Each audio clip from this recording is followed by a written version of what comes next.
You're working with a structure, you're working with tension, you're working with geometry. It's just like 2D, 3D. It's a matter of materiality. It's the same. Hi, everyone. I'm Amy Devers, and this is Clever. Today, I'm talking to Rodolfo Agrella. He is founder and design director of the New York-based Rodolfo Agrella Design Studios, which describes itself like this. We are an assembly of energies and unique talents working together to manifest narratives into joyful, award-winning experiences, generating exciting interiors, graphics, digital, phygital, and physical products, immersive spaces, and exhibitions. And while all of that is totally accurate, I just want to personally endorse the joyful part. Born and raised in Venezuela, he studied architecture in Italy at the Politecnico di Milano. After founding and leading a design studio in Caracas for over 5 years, he transitioned to New York City on a whim and was the design lead at WeWork for a stint before founding his own studio in 2015. Now, he's frequently called out as one of the leading voices of the next generation of Latin American designers. And Rodolfo himself says that one of his proudest accomplishments is translating the spirit of Venezuela into an international language. This New York Design Week 2023, he's unveiling a new immersive experience he designed in collaboration with Heller Furniture. And if you'll be attending ICFF and Wanted Design, you'll be able to see Rodolfo's work and joy all throughout the show. In the Oasis, the Talk Stage, the new restaurant, and the Wanted Design Manhattan Lounge and Cafe. His vibrancy is buoyant, and his laugh will effing make your day. Here's Rodolfo.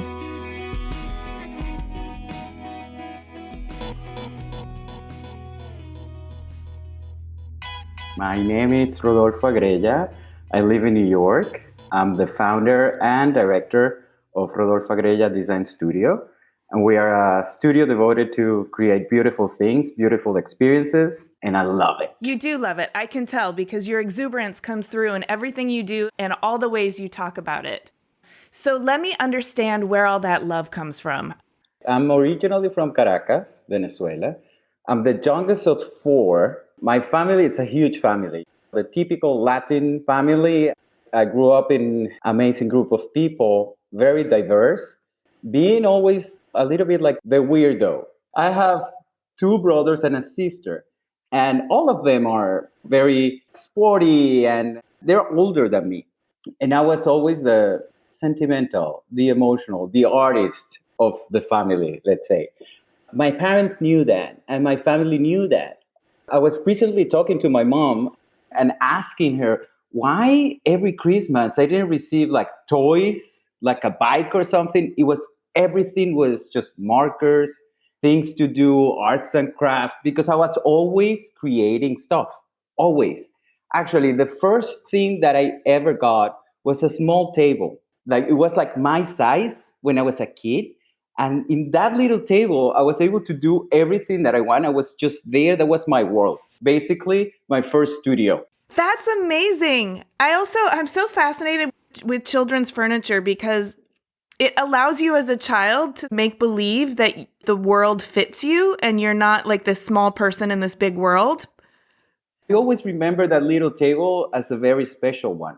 Listen, it's not that far what I'm doing right now versus what I was doing over there. I was just playing with color, having fun, and just like creating these like little worlds for me. Now I do it for everybody. Yes. So it sounds like your family was very supportive of this. And even though you were the weirdo in the family, it was still loved and celebrated as opposed to get you to conform. No, absolutely. For a few years, my family lives in Valencia, which is a city close by to Caracas. And we had no attachment to Valencia whatsoever. So my mom used to go to Caracas just to buy food. So every Friday, my dad would pick up all of us at school and then just go to Caracas for the weekend to visit the family, my cousins, my aunts, like everybody, and also to go to museums and to have a little bit of like cultural influence in a way. Because Valencia at that time was a small town. My brothers and my sister, they would just go out with my cousins, but I was the one going to the museum or to the theater with my aunts, my uncles. It was a lovely time. And all of that influences big time on what I do and who I am. Fun fact is that every Monday at school, at the beginning, early in the morning, teachers will ask, "Oh, guys, what do you do over the weekend?" And my friends were like, "Oh, I was like playing soccer, or we went to the club, or whatever, right?" And I was like, "I went to the opera and saw La Boheme or Madame Butterfly when I was like 8 or 10 years." Dude, that was crazy, crazy. So since then, I feel like a weirdo, and I You love have it. embraced it, yes. Okay, so it sounds idyllic, honestly. You had the support in terms of developing your creativity, being in your own little world, playing with color. You were given not only like the physical support in terms of the art supplies and the table, but the emotional support in terms of sort of your parents kind of understanding and nurturing this in you. Even sometimes they didn't understand, but they're just like, okay, you do you. We don't get what you're doing. Even after I started school and I went to the university, it's we really don't get what you do, but we support you. We're very proud of you. That's amazing. Really, really amazing. Both your parents still alive? My dad passed away 12 years ago. My mom, it's she's alive and she's like celebrating every step of my career. Yes. Nobody gets through the teenage years without a little something, a little awkwardness, a little angst, some sort of identity crisis. What was yours? Where should we start? I've always considered myself a social butterfly. At school, I was known for two reasons. One, like my brothers and my sister, like they were way older than me. We have a difference. I have a difference with my oldest brother of 11 years. And they were like popular at school. And I was the little brother. So, in order to get to them, they have to pass through me. So it was a small school, so everybody knew each other. But in the other side, I was like a kind of a nerd because I was always like with good grades, friends of the teachers, and friends of everybody. And you know that in Latin America, the quinceañera thing, it's a thing, right? So all of these girls were just throwing these huge parties. And I'm a very good dancer, just FYI. So even if I was a lower grade or whatever, they will invite me to dance with them. So in a way, it was like the nerdy guy that was cool to invite to the parties because he was just fun and he could dance. And this laugh that I have, it's just people will invite me back then just because of your laugh. Now I realize the power of it. It's almost like the audio version of a lighthouse. Like it cuts through everything and is like a Wow. beacon of joy, just like through all the fog and noise, that laugh. That's the best description I've ever heard about that. That's amazing. Thank you very much for that image. I love it. I'm going to use it. Okay, so did you have this self-awareness when you were younger as well? Were you comfortable being a nerdy good dancer? I was comfortable dancing. Up to a certain extent, there was this time in my life that I just want to be a dancer. But back then in Caracas, there were no like schools devoted to that. So I decided to, no, I'm going to study architecture. But there was no self awareness of that. I realized I was good recently, in my early 20s, I would say, that I realized, okay, that's something special.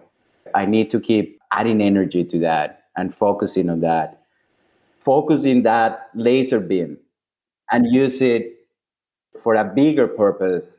That's something that I really, really think it's part of my essence and what makes me be who I am and be different than anybody. Not just me, the people that work with me, the people that I collaborate with, all of those like weird stuff and like, yeah, nerdy things from my past are what makes me be me. It's like the special spice combination that gives you your particular flavor. Yes, Plus, obviously, I'm from the tropics. So everything grows there in abundance. So color, it's abundant, like people are allowed. And I'm part of that too. I need help understanding is how you got to architecture, because to me that seems very disciplined, stiff, and orderly. And we all know that architecture is really important to the built world, obviously, but it's very hard to get a project built. So there's so much work that is conceptual and abstract that never actually becomes a built project. Talk to me about your decision to study architecture and then your trajectory through your journey as a student. I decided to study architecture for one simple reason. I wasn't aware. I was 16 when I entered into the university. I was a kid. I have good grades, so I was able to enter any university. But then the main reason was that at that time we were living in Valencia. And I really wanted to study in Caracas, You just wanted to get to not the city. architecture. Correct. My sister was studying medicine. My other brother was studying economy. And then this other brother was studying engineering, civil engineering. And everybody was like, you should study like civil engineering because you can build stuff with that. Or you should be like a graphic designer, or you should study art or something. And in one of these meetings and like lectures about careers and stuff like that, I heard an architect could do anything. And I was like, bingo, that's me. I'm going to go that way. So I presented that and I moved to Caracas and I started to study architecture at the Central University of Caracas, which is a marvel of the mid-century modern. Caracas in general, it's all built out of this incredible sense of the men of the future seen from the 50s. So the Central University was basically a playground for the architect, Carlos Raúl Villanueva, to do all of these crazy shapes. It was a very avant-garde piece of architecture for that period of time. We were basically in the 50s. Venezuela was Dubai. So I studied there. The faculty, we have 6 calders, I believe so. The whole university, it's just covered up with these amazing art pieces, dialoguing with the architecture. It's incredible. We have Basarelis. It's a lot of things, a lot of things. The very first day of school, I saw myself doing something like that. I wasn't aware of what was it or anything, but just, I think I can do this. And then through my teachers are an amazing thing. And I remember my first semester teacher that she saw one of my sketches once. And she was like, oh, you have a lot of intuition. You just need to be a little bit more disciplined. And I took that very seriously because this is the thing. I can be a creative, but I'm also very disciplined in what I do. There is a lot of rigorosity in what I do. And I suffer from OCDs like big time. Once again, the laser beam. If I put the laser targeting something, I'm going to make it happen no matter what. And that's always related to a discipline thing. Discipline and great ideas are a perfect match. Because if you have just a great idea, but you don't have the discipline to manifest that, just like getting it down into, okay, this great thing, how it gets translated into the physical world. So I was able to learn that in a very early stage of school. And this same teacher, she sent me an email once. The faculty has these scholarships to go to Europe to study, to end up your career there. So that's how I ended up in Milan. Studied at the Politecnico di Milan. Did you get nominated by faculty because they saw you as a special star student and they wanted to support you? Yes, exactly. And I was like, why Milan? Because the take on architecture here in Milan, it's more related to what I really wanted to do. At that time of my student career, I realized, yes, I want to be an architect, but I enjoy also designing the details of the architecture. I enjoy also selecting the colors of how this thing is going to look like. And this teacher, Ana Maria Marin, told me, you have to go to the Politecnico because they have a very specific take on what the work of an architect. A little more holistic. And Italy in general has that. You should go there. For context, what year are we in when you go to Politecnico? That was 2004. It was crazy because that was the first time that I have trip to the exterior of, in every sense. So you'd never been outside of the country? No. Did you speak Italian?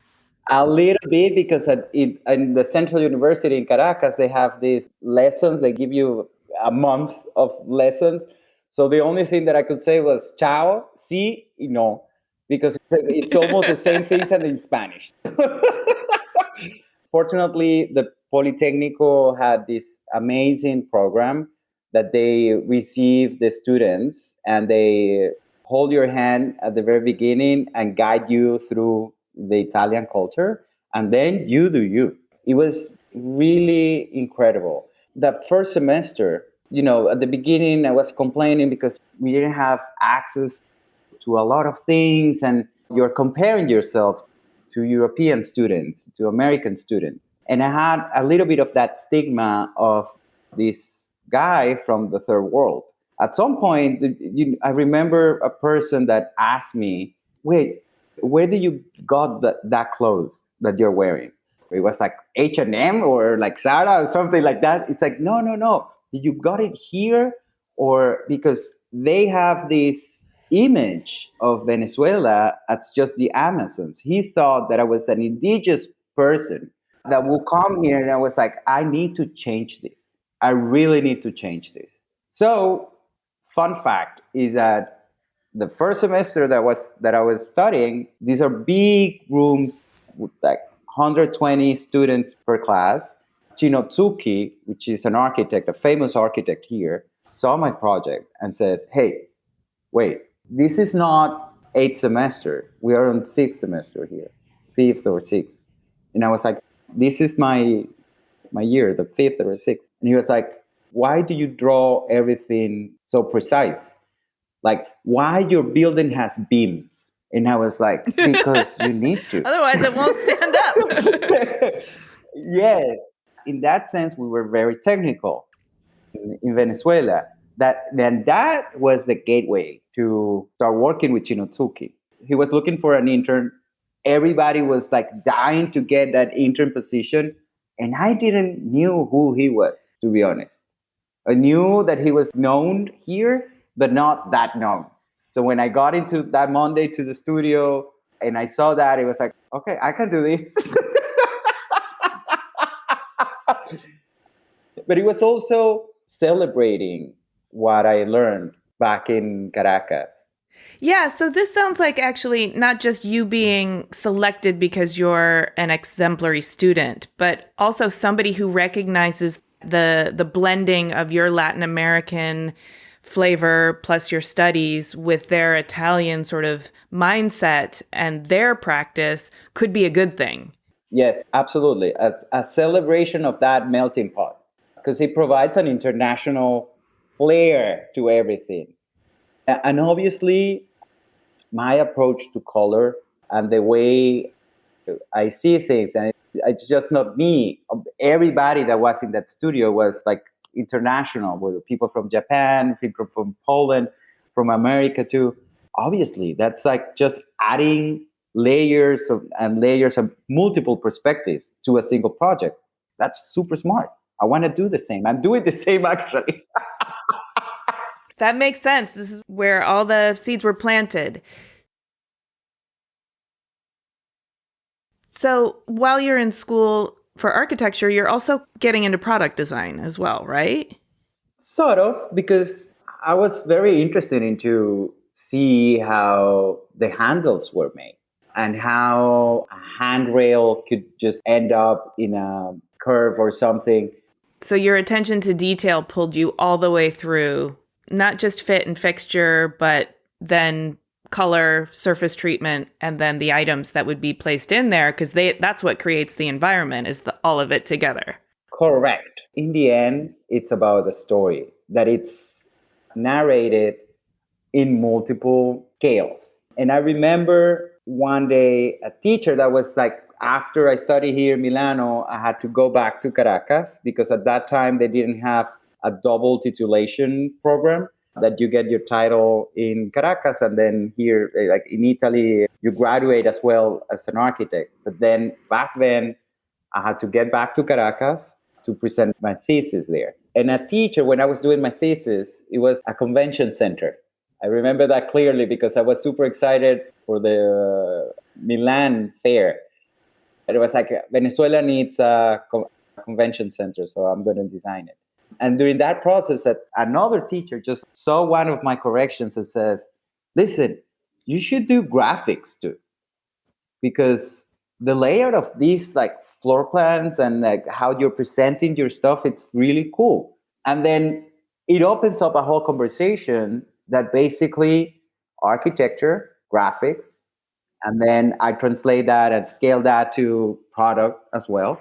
It's the same because you're working with a structure, you're working with tension, you're working with geometry. It's just like 2D, 3D. It's a matter of materiality. It's the same. It's the same, and yet you said it's a variety of scales. So I almost think of it like if you're telling a story, it's the punctuation, it's the inflection, and it's the nonverbal communication as well as the verbal, and it's all of that to communicate in a way that resonates. It can't be an outline, it can't just be the bullet points. It has to be the full personality. No, because that's soulless. It's soulless. How'd your convention center turn out? You did well with that? Oh, amazing. I won the best thesis of that year and I won an award, like an internal award and everything. It was just spectacular. I knew the guys that were like in the semesters below me, they will saw me later on and says, dude, we hate you because after your presentation, we now need to do 3 times more work because everybody's expecting this thing. You raised the bar. Now we have to get better at what we do. Yes, they actually invited me to teach. So I was able to teach their design for 2 semesters. It was amazing. It's an experience that I love. I take like very close to my heart. I can tell. You already mentioned something about teachers. I saw that in your resume, and for some reason when I saw that, it really clicked. I don't know why I didn't know this about you, but I sensed something from your personality that you'd be a good teacher, but that it would also be really meaningful to you to be able to help share what you've learned and to help cultivate it in other people. Yes, I have a law in my life that it's always like giving back. I had so much help from my teachers and from mentors and people that even after I left the university, the universe puts a lot of mentors in front of me. This is people helping me. I feel that I have that work to just reciprocate that to not to my mentors, but to other people, to help other people to see what they are not able to see. And that's what I love about teaching because students don't know that they are so good, that they just need a little bit of pressure. I just recently ended a period of time in Monterrey teaching. After 10 years, it was an amazing experience. The last day, I was like saying goodbye to all the students. And one of them said to me, we're very grateful because no one ever believed in us the way you believed. It's like, yes, you were basically pretty tough to deal with. This is the student telling it to me because I'm very strict. As I am loud with my laugh, I'm as strict in discipline. So it's like both things. I'm not surprised to hear that. And I'm glad that teaching sort of punctuates your life when it's time. But I want to go back to it sounds like teaching was also your first step into the professional world. You founded your studio, Rodolfo Agrella Design Studio, in 2015. So we have a few years to cover. Is the early chapter of your career. And I wonder if you can tell me about that. So the reason why I left the position of teaching in the faculty was because I was selected to participate at Salone Satellite. That was 2010. I was at the faculty, and the dean reached out to me and said, listen, Rodolfo, Marva Griffin, it's coming to Caracas with the Campana brothers, and they're doing a workshop here, and they are asking me for 10 people. And I want you to be one of them, to participate on that workshop. I knew who was Marva, and I knew the Campana brothers. At that time, I was not just only teaching at the faculty, but I was also working with some architects and then an event company, doing like creative direction for that event company, who have a sense of what the Campana brothers were doing back then. And that workshop was sponsored by the Cisneros Foundation. And it was really intense. 3 days in Caracas with Humberto and Fernando, just designing stuff. And then the last day of the workshop, everybody had a piece. And Marva was just like walking around, and she saw one of my pieces. It's like, you should apply for next year for Salone Satellite. You know what Salone Satellite is? And I was like, yes.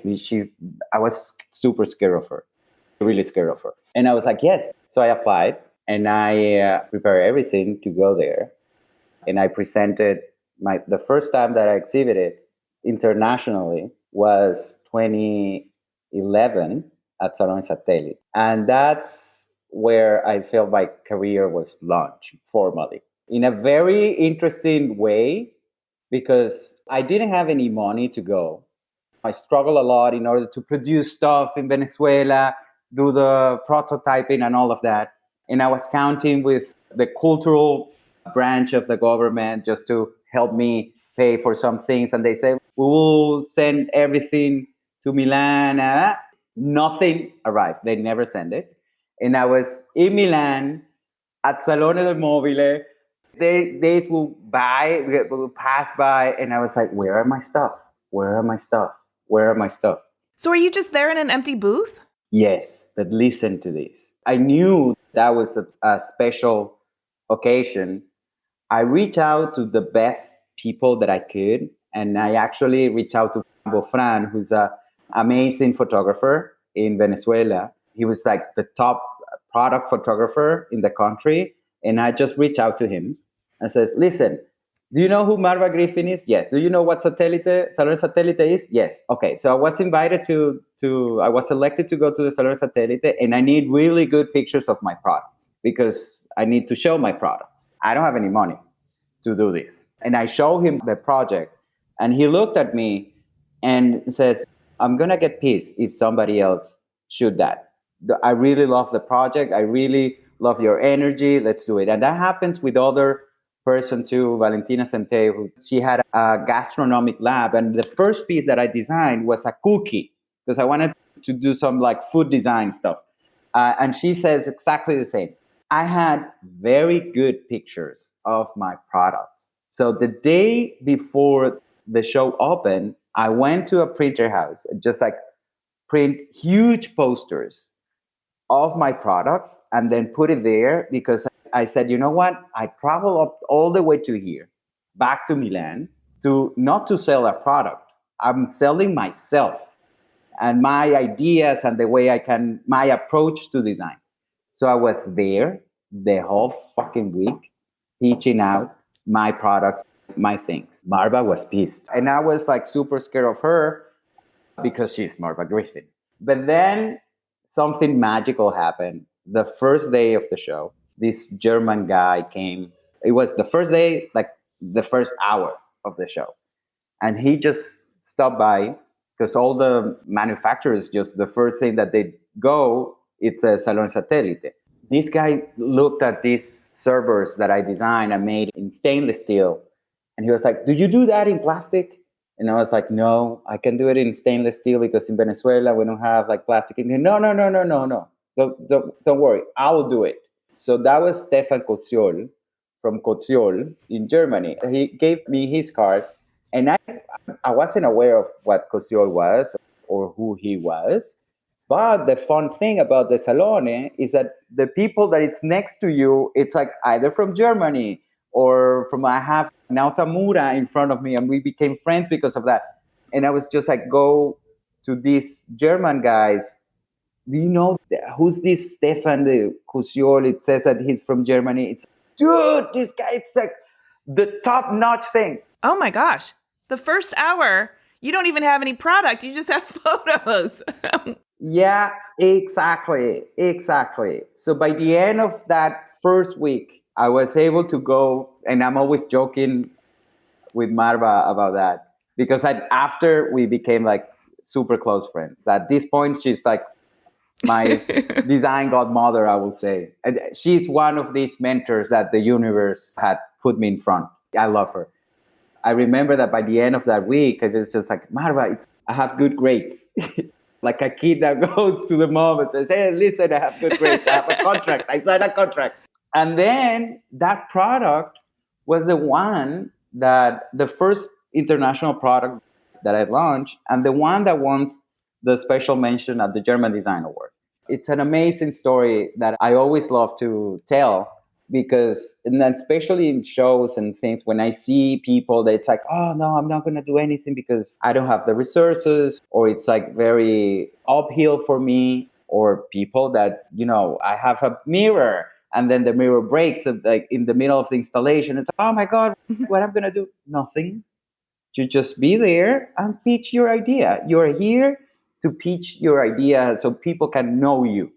I love your resourcefulness, and I love through all of this, you've had an openness, which is like, no matter what curveballs I get thrown, I'm still here to do my thing. So I'm going to do it. I just might have to like wear a different outfit or change up my dance steps, but I'm going to do it.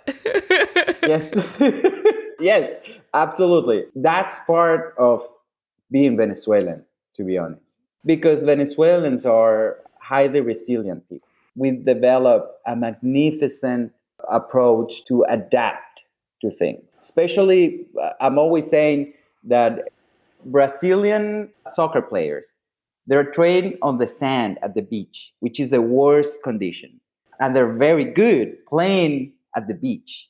When you put that guy in Europe with the proper shoes and the proper field, they're going to be fantastic. So basically, I was trained in Venezuela where there's nothing. So everything needs to be created, or you need to solve things in a creative way with what you have. That generates an elasticity on the way you approach things, on the way you design things. And then passing through all of these experiences also allowed you to test that flexibility and adapt. It's an adapting game, I would say.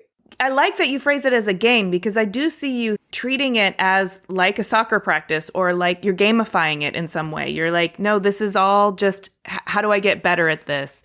As opposed to a more woe is me. Why do I get all these hardships? No, because it should be fun. So make it fun. Flip that coin. We can pass through struggle laughing. I love it. I'm taking notes. Everybody can, I think, take a little bit more of this into their life philosophy, because we've been through a pandemic and we've all kind of had to recognize our own weaknesses and resiliency. And I think some of us also realized just how strong we are through that. But maybe some of us could also realize just how much more joyful that could have been if we had a lighter-hearted attitude. I'm always saying that period of time was a human timeout. Go to your room, think what you did, and when you're ready, you can I like that. I like that. That's a really good way to frame it. Okay, so get me to New York City, because it looks to me like you moved to New York City around 2014. But this is the interesting thing. I wasn't planning to live in New York, and I wasn't planning to leave Caracas. Even if I'm very, structured and do, this was something that it happened organically. I went to New York for the opening of a show that I had at the Mad Museum in Colombo Circle about Latin American design. New Territories was the name. I went just for 2 weeks for the opening of the show. They were asking designers to do a lecture and so on. So I went there. At that time, I was in Venezuela, and I have my studio in Venezuela, working for different clients, doing interior and like more related to hospitality environments and stuff like that, and designing products. It was super hard to get a ticket. I find a way to come to New York. I had to travel like 12 hours. It was a horrendous experience because I felt that I was escaping Caracas. The trip was a mess. I rented an apartment for those 2 weeks. And after 12 hours of traveling, which is normally three, I arrived and I took a shower, went to bed, and I meditate a lot. And I was like meditating and saying, you know what? Dude, universe, just send me a signal that this is the proper thing because it doesn't feel like it was like the proper thing because I felt that I was escaping. The day after, the first thing that I do in the morning is just okay. Let me check my emails because I was traveling the whole day yesterday. And I couldn't check anything, and I received an email from Koziol, the German company, saying, "Congratulations, you won the German Design Award with a special mention. From where do you want us to buy you the ticket so you can come to Germany and receive the award?" And I was like, "From New York."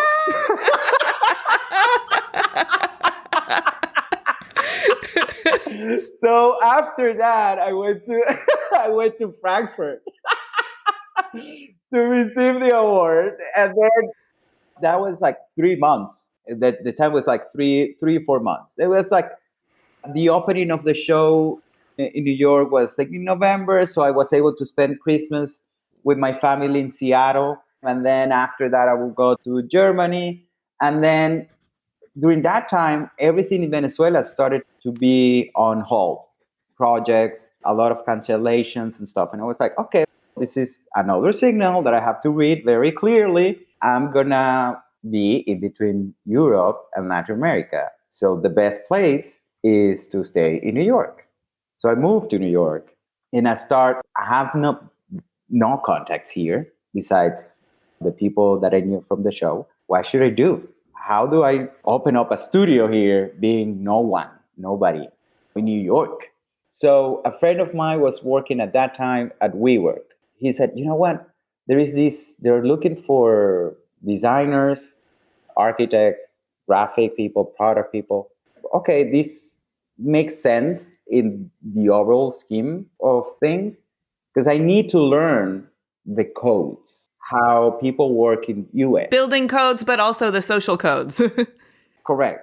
Like in the future, if I want to have a big studio here in New York, I need to understand how things works first in order to tweak it and make it my own. Was this during their like blitz scaling period? Yes, it was like just before what happened on that bomb. So I was in charge of the whole tri-state, doing projects and then a lot of projects in New York.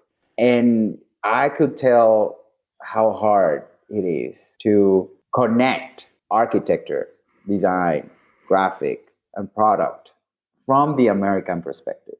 Yeah, they're still pretty siloed out. Yes, yes. And I was like, okay, this is something. There is something here that needs to be softened. Do it, Rodolfo. We need you. We are on it.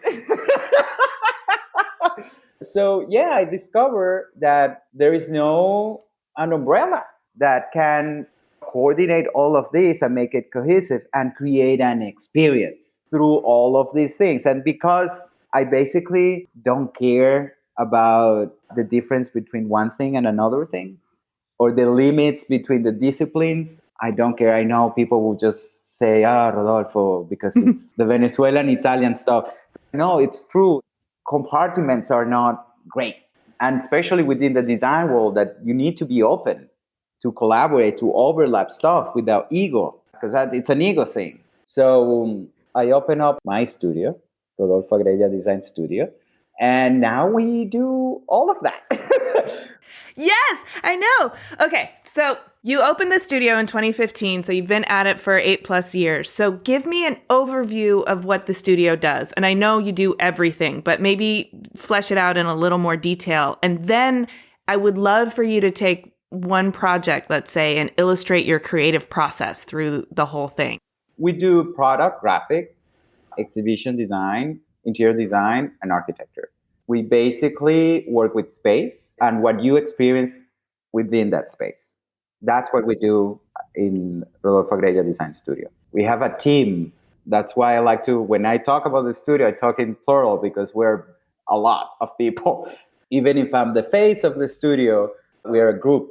And I have graphic designers, interior designers, people that works with like animations and 3Ds and soundscapers, because I love to include sound in what we do, and product designers. It's a very interesting mix of international people also, obviously. Just to get businessy for a second, are these people you contract with that you have on heavy rotation, or are these full-time employees that you are responsible for in terms of their workers' comp and benefits? I have a core team that it's fixed, and then depending on the pipelines and the specific kind of project that we do, we just open up. There's always the same people, basically, because I believe that once you find somebody that's good, you need to keep it. And not just keep it. Teach that person to do other stuff rather than what they are good at, just for the sake of making them a little bit more flexible. And also, so they don't feel trapped and stagnant, because that's not good for anybody. Correct. I love to do that as a boss. It's so hard to identify a project. But I would say that doing an installation for Bernhard Design last year, Neocon, was very interesting. But also doing all the projects with Wanted, with Claire and Odile, that's amazing. And the windows for Heller at the MoMA Design Store, like all of these projects, they have different nuances because what we do is so diverse. That must be so fun. Everything's new. You nailed it, girl. That's why I'm always laughing, and the people that works with me, it's always happy because we're just having fun. And basically, we have fun because we don't do exactly the same all the time. So that's why it's so hard to answer this question. One of the constants in all of these things is that I date the clients before getting involved. Oh, yes. Tell me about the courtship. We need to like each other. We need to like each other a lot because that way you can build a net of trust and allow the client to speak freely. And then the client will allow us to create freely. Now people knows this because I just say it, but that's not normally my presentation card, let's say. Oh, no, yeah, we need to date. No. If we actually like each other, then even if I don't know you, but energetically we just click, I know that this is going to be a success. It happens to me with Jerry from Bernhard. Bernhard, it was known by very severe, clean look, everything super white, like no major colors. And then the first time that I had a conversation with Jerry about the installation, I said, you know what, Jerry, we should do color. And he was like, okay, yeah, let's do it. And then later on, when we did these huge light boxes of color, tinting the whole space, it was amazing. And everybody was like, dude, how did you convince Jerry Helga to do color here in Chicago? It's like, no, I didn't convince him. I just say it, and that's it. And the same thing happened with John Edelman, that he reached out to me for Heller to do the windows at MoMA just because of that. Listen, I really like you, and I know you're good with color. What do you think to do for the project? It's like, of course. And we ended up doing something fun, visually fun. So I'm sort of curious, because you are now known for being really good with color, and I can imagine people that come to you for projects would trust that because you've built up a reputation. Let's say this project with Jerry Helling and Bernhardt, do you think the trust came from your relationship or from your portfolio? I thought of this also at some point. How should I present my stuff? You know what? The trust comes out of how convinced you are about your own ideas. Correct me if I'm wrong, but I also think as an architect and somebody who's worked across design disciplines and has a track record for actually executing all the way through to the built detail, you also have a kind of confidence that is, I can do this innovative thing because I can figure out how to do it. And so therefore, I'm going to present this idea with a very firm, it can be done. And how are you going to do it? I don't know yet, but I will figure it out. Yes, exactly. And we're going to make it within the budget. Now that is music to their ears, I'm sure. That's what really gets you in from dating to marriage. Correct. That's something, once again, related to the flexibility and the way that this ability to adapt to changes and to different variables, because you can do it. It's a resourcefulness, that's the polite word, but it's also a scrappiness. Yes. One of the things I learned early on that I count as like an ace up my sleeve is this really vast sense of material knowledge. So if I can't get what I spec'd it in, I can figure out another material that I can get that will still translate the essence of the design. But I might have to change the design a little bit, but the essence is still there. Correct, because the idea is the same. The ways to communicate that idea are infinite. It's a matter of building a criteria. I remember very early in New York, people would just spend 3 hours deciding what hue of red they would do for it. It's like, that's not going to affect the narrative. You're just like building walls on your own ideas. No, just make a decision. And if it doesn't work in this time, it will work next time. That's it. But move on and make it happen. Because otherwise you get freeze there and things don't happen because you're overthinking everything. Oh my God, there's this fear to do. I like that you said criteria, because if you have a framework of criteria for a project or for even your design process, then you can always make decisions on the fly because you know what the criteria is.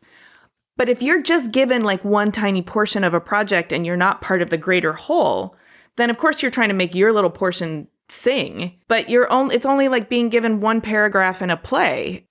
I just love that even on your website and in your approach, you say openly that happiness and playfulness are design tools that you work with.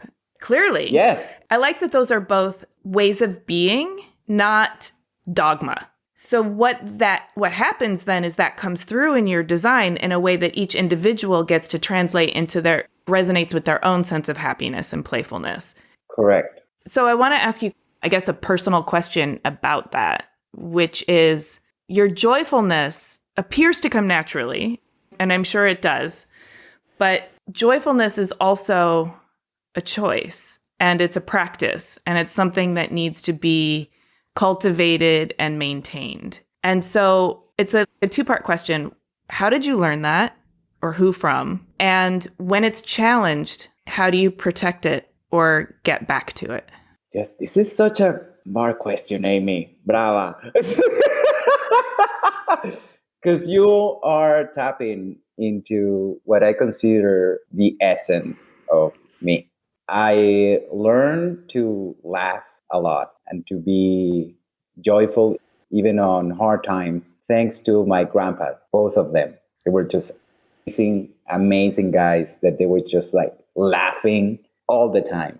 Both of them they struggle a lot in their childhood and even just to build a family. When I realized that, and when I started to learn a little bit about their stories and comparing their real stories with what I knew about them, it's so crazy how these opposite things create such a magnificent energy. So I learned how to laugh through them and through my family. And using that laugh as a tool, it's something that I learned after.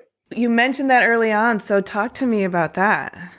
Yes, because people connect to happiness and to joyfulness. Even the Grinch, everybody connects to that. And I feel like the universe gave me this laughter for a reason, and I have to use it for a reason.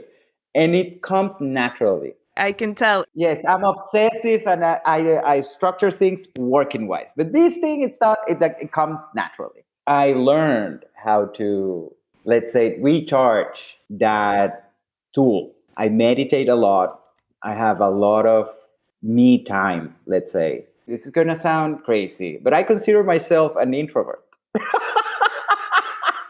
I Okay. So, yes, it sounds crazy, and yes, I understand. Because I like to be with myself, and it's I can manage small groups beautifully. Big groups, if there are a lot of people from small groups that are there. So that time of me thinking, meditating, I do doodles and drawings every day, and I call it my morning meditations because it's like me getting back to that child that was playing on that little table. I do it and I carry it with me all the time. I have it wherever I go, just a bunch of markers and a sketchbook, just playing with color. I'm not solving any problem. I'm not creating a project or nothing. It's just the hardest decision. It's the first color that I will grab. That's a way that I find out to recharge that joyfulness. When people see you like this, they want to have a piece of that. And that's draining if you're not careful. It's draining if you're thinking that everybody wants a piece of that. It's there. It's the same thing when people say, "Oh, this person copied me." What's the issue with that? You have more ideas where that came from. Something better will come from you. That's great. In my case, with the energy, I have more. Are there times when you have gotten yourself burnt out or spent your energy too voluminously without replenishing? Yes, I learned how to protect that and to channel that the proper way. Because sometimes I will just be, when you are in the trade shows and in these, like all of these design fairs and stuff, there is a lot of energy out. And then you're basically putting in everything out. You're forgetting about yourself.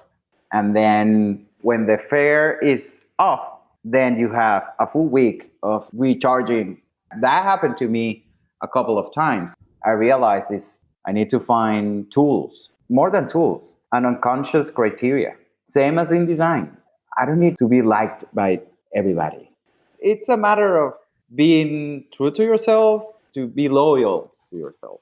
And I'm loyal to that small kid that I try to keep alive inside of me. Good, good. I'm glad to hear you have tools and you have practices and that you're actively nurturing that small kid. Does the same apply to like instances of trauma, tragedy, or grief? Like, do you have a perspective like this won't last forever? I just need to process it? Yeah, absolutely. Listen, that story that I told you about the first time that I exhibited at Salone, that was hard. That was super hard. I tend to process things like trauma and stuff not immediately. Immediately, I act. If I need to solve something, I will solve it. And then I let it sink, and then therapy, it works. Find somebody to talk to. Sounds like my life has been a circus in a happy place. No, but I don't want to focus on that. Yes, that happened to me, and it happens for a reason. When you're passing through that moment, that trauma or whatever, it's just a matter of you need to pass through it. And the sooner you get out of the other side of the tunnel, it's the cliche moment. Everything will make sense later. So that's why I act. I proactively react to things because that way I feel like the sooner this is over, the better. I will tell you, if we're ever on a boat together and it's a shipwreck and we get stuck on a desert island, I will be so glad to have you on the team. Oh, listen, I was at the Boy Scouts. Oh my gosh, we will have the best hut ever. We've had that design hut. Okay, you beautiful human.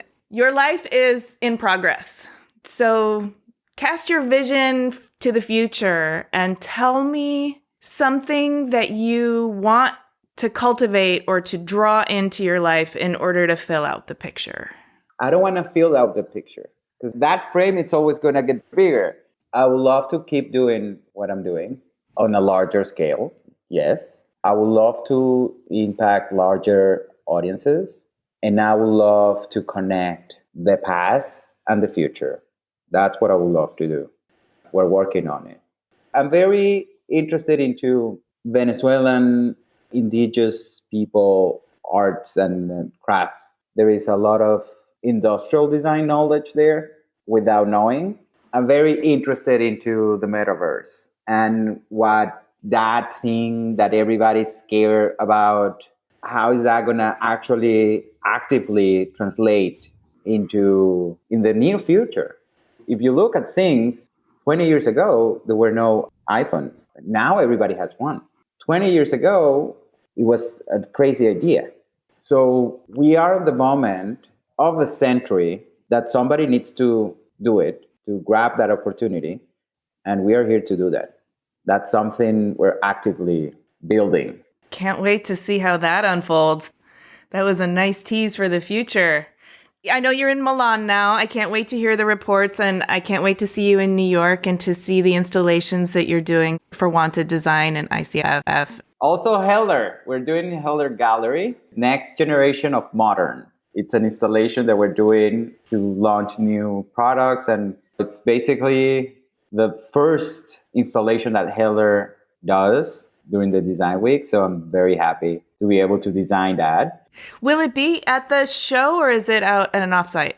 It's outside. It's at Heller Gallery in 10th Avenue. We're doing something really cool. But then that happens in parallel to ICFF and Wanted Design. And I'm really happy to be working again with Claire and Odile, that I love them, doing this art direction for Wanted Design and doing a few common spaces within the fair. Yes. Yes, which will be the most vibrant places in the Javits. I know. Gonna be fun. Rodolfo, you make my heart so happy. Thank you for sharing your joy, but also thank you for sharing your humanity and the depth of your soul and your practice with me. It's so sweet. It's a pleasure to talk to you, obviously, and to be able to tell my story and guide it through you, which is really sweet. I'm really thankful. Hey, thanks so much for listening. For a transcript of this episode and more about Rodolfo, including images of his work and a bonus Q&A, head to cleverpodcast.com.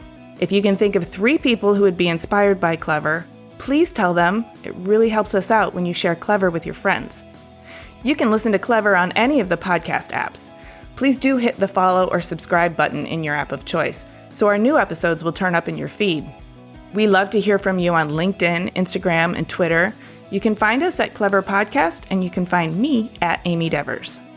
Please stay tuned for upcoming announcements and bonus content. You can subscribe to our newsletter at cleverpodcast.com to make sure you don't miss a thing. Clever is hosted and produced by me, Amy Devers, with editing by Rich Straffolino, production assistance from Alana Nevins and Anushka Stefan, and music by L1011. Clever is a proud member of the Surround Podcast Network. Visit surroundpodcasts.com to discover more of the architecture and design industry's premier shows.